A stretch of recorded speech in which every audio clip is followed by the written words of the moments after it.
Guys, pag-uusapan natin ang 20 seasons ni LeBron James. Pasadahan ko lang para mabilis. 2003, na-draft si LeBron James sa Cleveland Cavaliers at siya nga ang first overall pick noon. Nag-average naman siya dito ng 27.2 points per game, 7.5 rebounds per game, at 7.3 assists per game. 2004 and 2005 season, missed the playoffs. At ang 2006 naman ay second round exit. 2007 first finals lose and first final sweep by San Antonio Spurs. 2008 season naman, ito yung second round exit. 2009 ay third round exit. At ang 2011 naman guys, ito yung medyo malala. Ito yung pangalawang talo sa finals na kung saan ay natalo sila ng Dallas Mavericks ng nag-iisang Dirk Nowitzki. Tandaan natin, dito nabuo ang super team ni LeBron James sa Miami.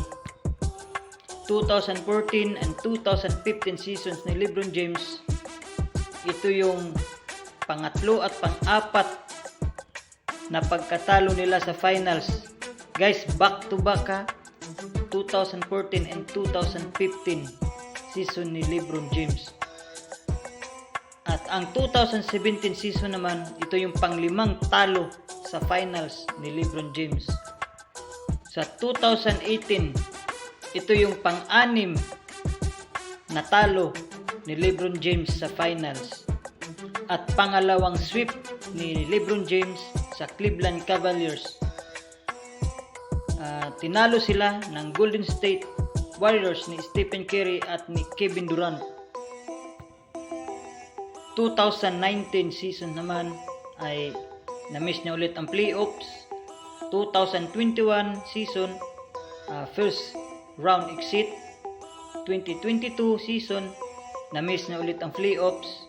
At ang 2023, ito yung third round sweep ni LeBron James. Ito yung pangatlong sweep ni LeBron James sa Western Conference Finals. Tinalo sila ng Denver Nuggets ni Nikola Jokic. At ang 2012-2013 season ni LeBron James guys, ito yung nag-champion sila. At ang 2016-2020, ito yung nag-champion ulit si LeBron James. Grabe, pinagdaanan ni LeBron James, hindi pala basta-basta.